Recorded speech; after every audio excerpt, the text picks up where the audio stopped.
morning. We are back for day 2 at Disneyland Paris.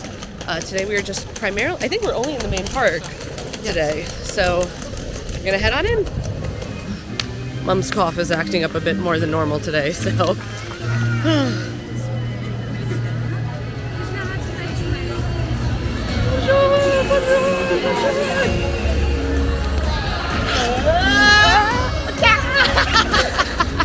Rope drop is very different here at this park.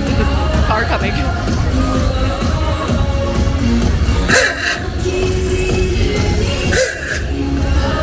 The arcades here at Disney Paris are amazing. They're a great way to get out of the sun or the rain for a minute. And they're just super cute. And there's a whole little Statue of Liberty celebrating America and France's partnership. There's a great little Halloween sequence over here. I love the little pumpkin people. Oh, they do this so well here with all of the little pumpkin faces. Oh, I love it. The last big attraction on our to-do list is Big Thunder Mountain, which we know gets a quite long queue during the course of the day. So we're going to try to hit it early. So we are heading over to take a look. We have the Labyrinth. They've had this since pretty much right around when Coco debuted, if I remember correctly, because we saw them at the races for a fair few years. It's beautiful. Starting the day strong. Big Thunder's closed. They opened for about 15 minutes during early entry, and then it went down, and they're not sure why. So we'll go check back later. Instead of doing Big Thunder first, we're going to go and do Phantom Manor again, because it's got a 5-minute queue right now, so we'll go check it out. Also, there were ride mechanics who just passed us, I'm pretty sure. So hopefully they'll get it back up and running soon.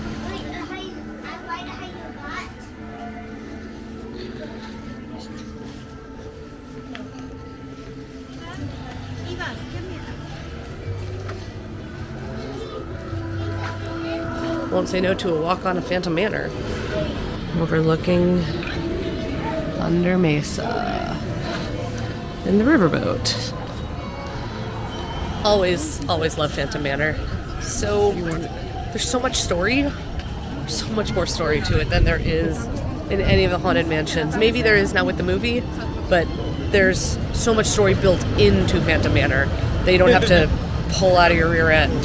So Big Thunder has just reopened, and it's currently got a 40-minute queue. Now we're hoping to make the 11 o'clock parade, and it's currently 10:15. So we're not going to go do Big Thunder right now. We'll keep an eye on it for the rest of the day. But we're going to start looking at scoping a parade spot because we know that spots are already being grabbed. Yep. So we're going to go check that. We got here quite early. It's currently 10:24. This little Dream and Shine Brighter starts at 11. And because we got here so early, we were able to scope out the spot that we wanted. And we managed to get a spot that's going to have hopefully pretty good lighting and has a castle right behind it. So I'm really excited.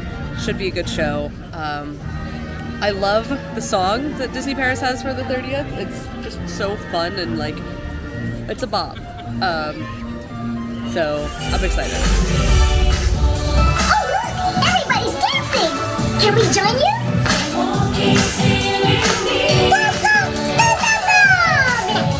Exacto lo que se diga.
un ami, c'est pour la vie.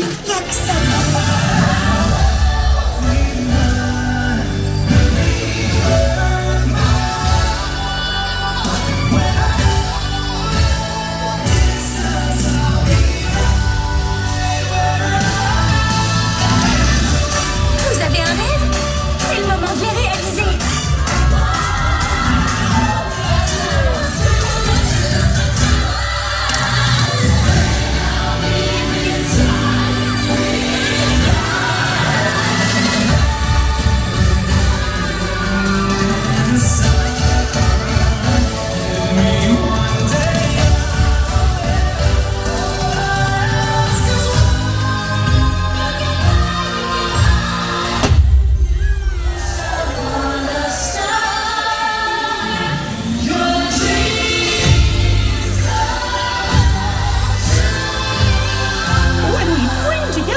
The world shines brighter! Bravo! Et le monde s'illumine.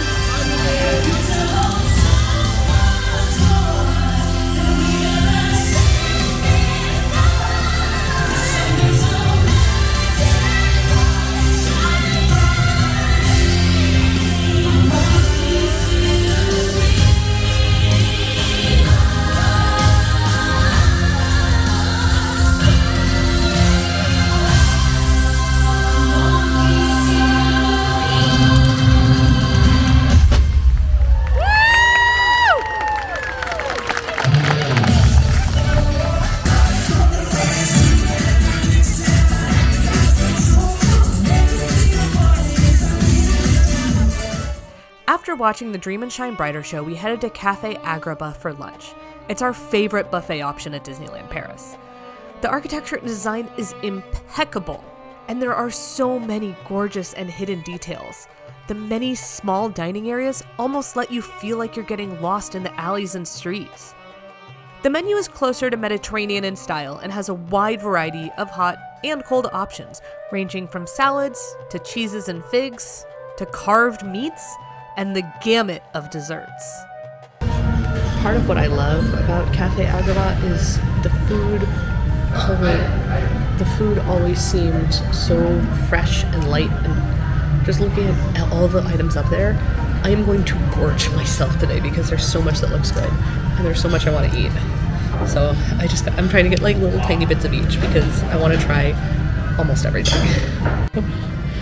To start, I got some of the lentils, chickpeas, couscous, and the carrots, and then I also got some salad. My personal favorite dishes include the chicken, green beans, and couscous. I forgot to get a shot of my plate, so enjoy more buffet views. So we got the gamut of desserts. We have baklava with pistachio, that one with cashew nuts. This one is something with fig on top. That one has date something. That's a date shortbread. That's an Aladdin cupcake, and that's a something else that had green, which told me pistachio. What is that? I don't remember. This is the one with the vanilla frosting. It's light. The orange blossom is really what you get at the end. This is the chocolate and dried fruit thing.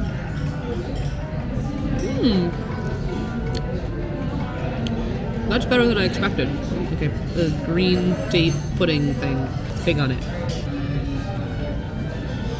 I don't get much of anything out of that one.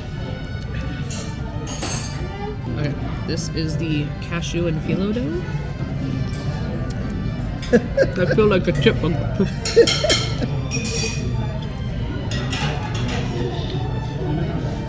Okay, that one's my number one. That is all honey and phyllo dough, crispy, crunchy, delicious. That one is a standout so far, even above the baklava. The baklava it's good, but it's nothing special. So they also have Moroccan. They have mint tea here.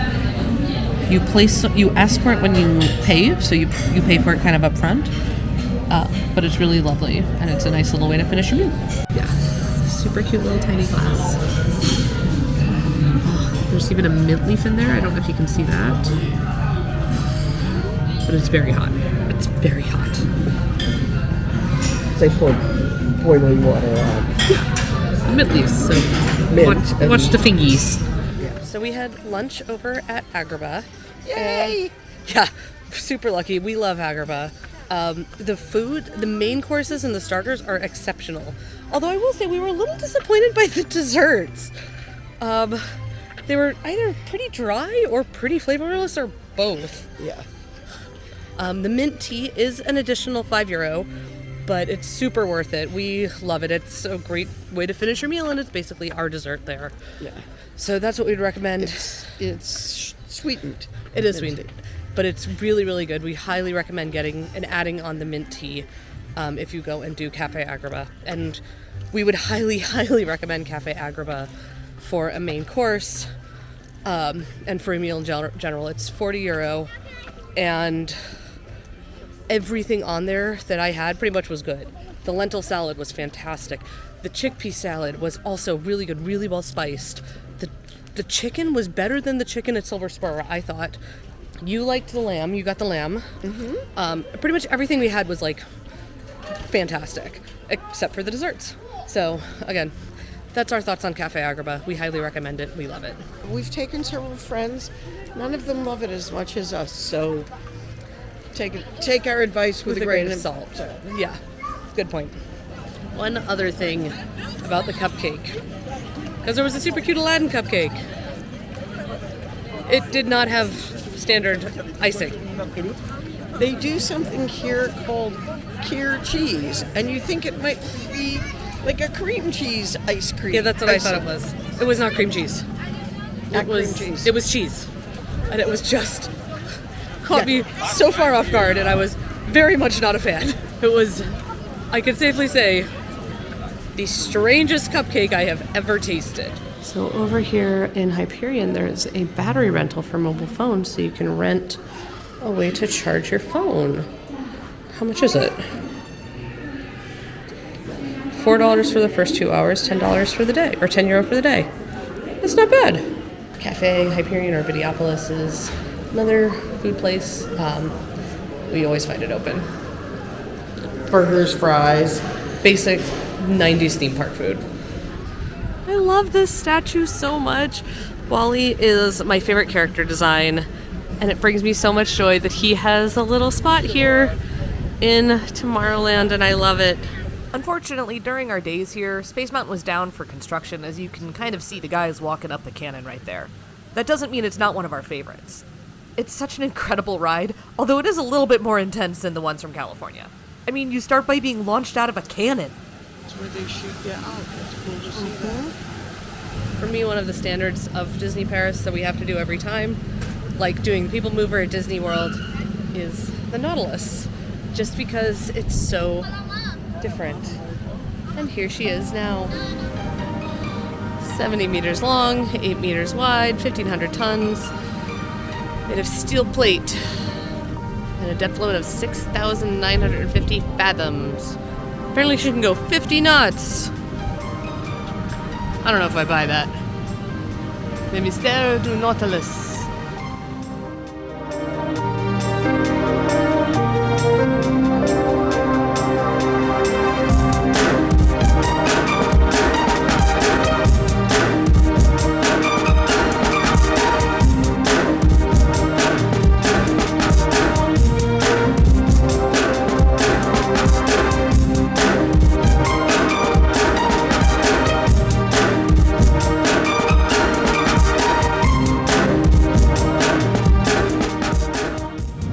Set dressing in here is incredible. All of this is reserve air.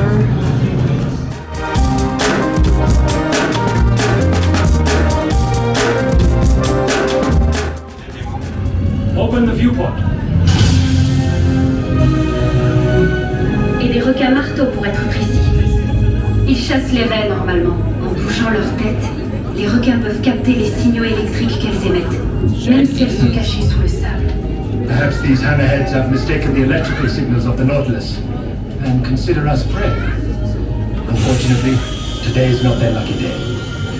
Helmsman, ahead full. À vos ordres, capitaine. En avant toutes.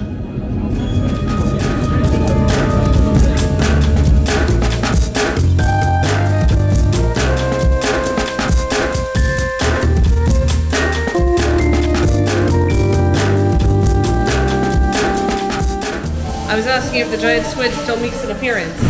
And apparently it doesn't. There's no more giant squid in the Nautilus. We are off for, I think, one of the very last rides we've never done here at the park, which is Autopia. It says it's only got a 20-minute queue, so we're gonna go check it out. Attention, Autopia. It's been a minute since I've driven an Autopia car, and driving and filming is another adventure. And all I can say is thank God I'm not driving an Autopia car. Floor again! Hands free, no hand driving.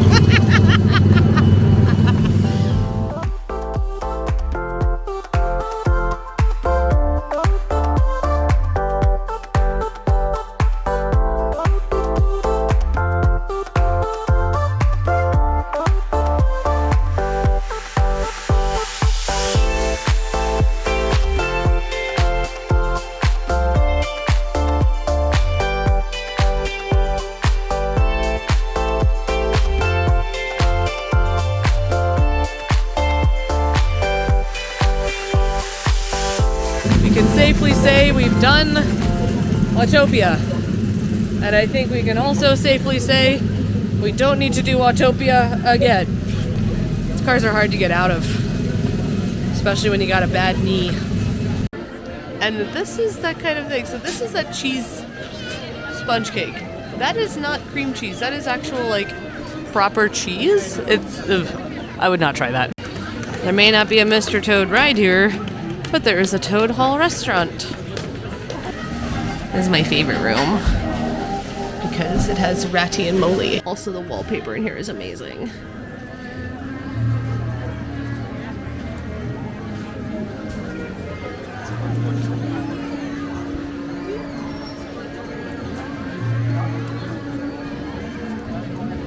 First time we've heard anybody say anything about selfie sticks. And we've seen so many selfie sticks. And that's why I don't bring one. Which way? Part of what we enjoy about the Curious Labyrinth is there's nothing quite like it at home. We don't even have a hedge maze at home. Found him. Let's go to yonder. I think yonder takes us back. Oh. Okay, so there's a club. There's the heart. So that might be supposed to be the diamond. Because there's the heart knot. Do we see a spade? There's some shape here. Looks like a bicycle, though.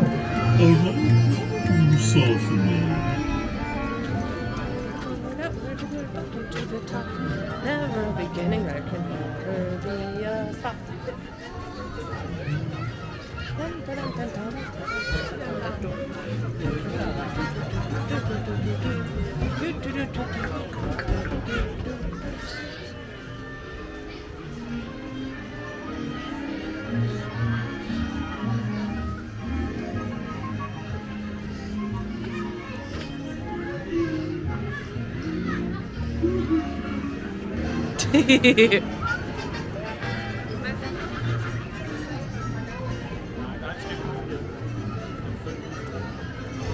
We seem to be pretty consistently taking the longer path. Gets us there in the end. La tête! Ça c'est une tête! Ça te coupe! Qu'on leur coupe la tête! Là-bas! Arrêtez-les!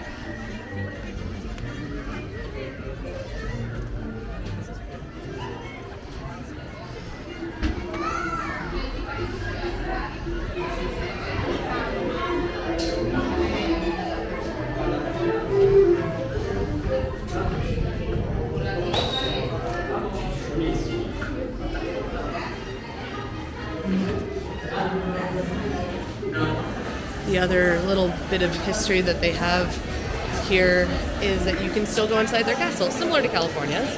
However, theirs has prettier stuff up there, I think. The incredible tree-like columns, intricate tapestries, painted ceilings, chandeliers, and oh my goodness, the stained glass for days. The dioramas in Disneyland California's castle cannot compare in the slightest to the castle here at Disneyland Paris. I love that these guys have fallen asleep.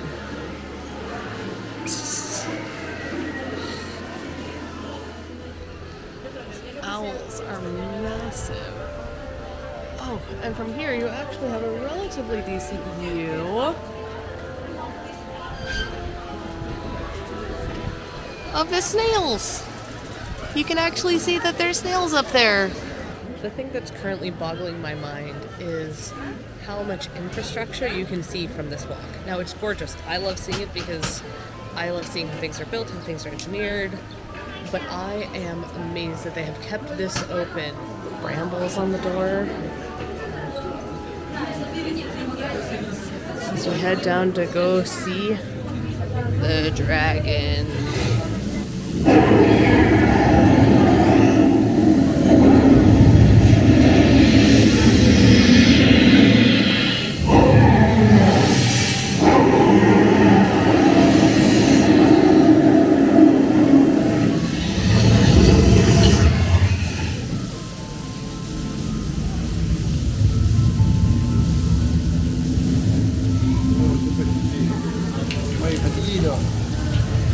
In a way, I wish that they'd make her not react.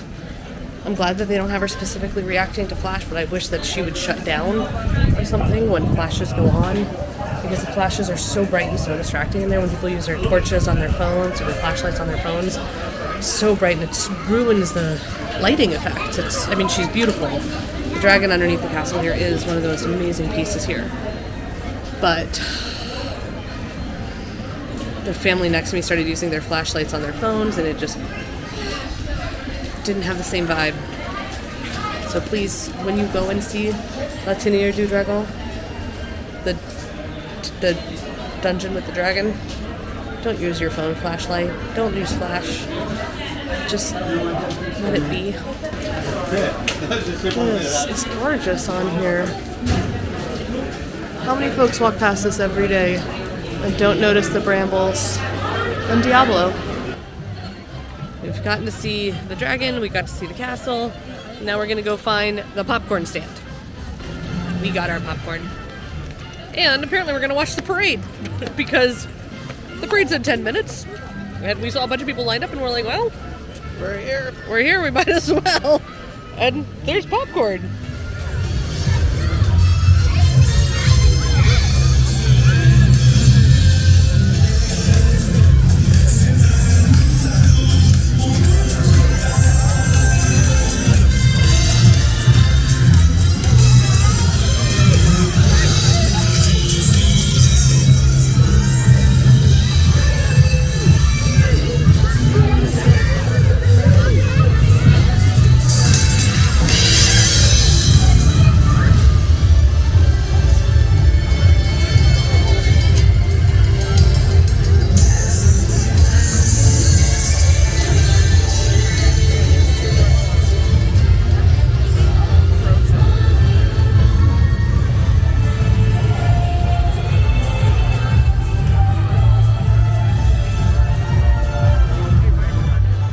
We opted to head out of the park for a little bit because Starbucks here, supposedly, possibly, Maybe. on the menu has the Cool Lime Refresher.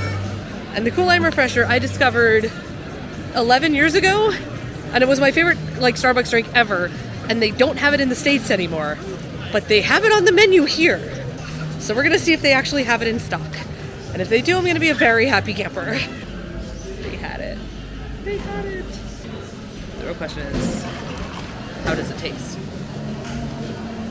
Oh, it tastes just like it used to. Oh, that's nice. That's very nice. It's really nice. It's really good. Yeah, it is a cool lime refresher.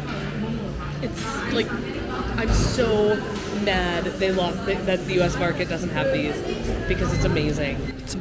This logo is absolutely amazing and I love it. It's elegant and gorgeous and I have such a soft spot for it. So happy 30th Disneyland Paris, joyeux anniversaire! And after our little Starbucks stop, we are now in the Earl of Sandwich, which is one of our favorite places to come here because it's good, it's solid, and it's not too terribly expensive. So the Earl of Sandwich has a pretty decent meal deal It's not like the cheapest meal deal out here, but you get a sandwich or a wrap, brownie or a chip, and either a soda or a water for €13.50, I think, €13.50. This is 2023 prices, but we think it's a pretty good deal. It's not horrifically expensive, and you get a big giant bottle of water, and you get a side. So I got the chicken Caesar wrap. It's my first time. I tried it for the first time the other day, and it was pretty good because I got rid of my favorite salad. This is, we mentioned we came to the Earl of Sandwich on the night we got here. And this is exactly what I had. I got the Irish cheese and onion chips and a Pellegrino because I am bougie with my water. We just finished up dinner at the Earl. Yes. We love going to the Earl for dinner. It's basically tradition. We have to go at least once. And it's always really good. So, dinner check. Now we're headed back into the park for maybe one last ride or two, and then we're going to go try to get some spots for the show tonight. We just walked by the sports bar, which is normally where we end up going for a drink after the park closes or something with a lot of our other running friends. And we realized the only alcohol we've had since getting off of the ship is the champagne that we had at the castle, which was fantastic. But it's just like, I think that really kind of goes to show that we drink on the ships and that's about it. Again, our evening is super, we've gotten done pretty much everything we wanted to do. We might go for a second ride on Small World, but no agenda. And that's where the footage ends, folks.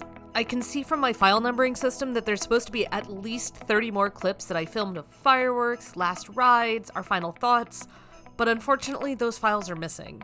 So I'm gonna do my best to recap. What is it now? 9 months later? We will forever have a soft spot for Disneyland Paris. It is one of the most aesthetically beautiful places I've been able to spend time, and it's definitely worth a few days there. Above all, I wanted to thank you all for coming along on this ride and joining us on this British Isles, UK, France adventure, even if it did take months and months to edit. Thanks for watching, and I'll see you in the next series, which will hopefully only be 8 months behind?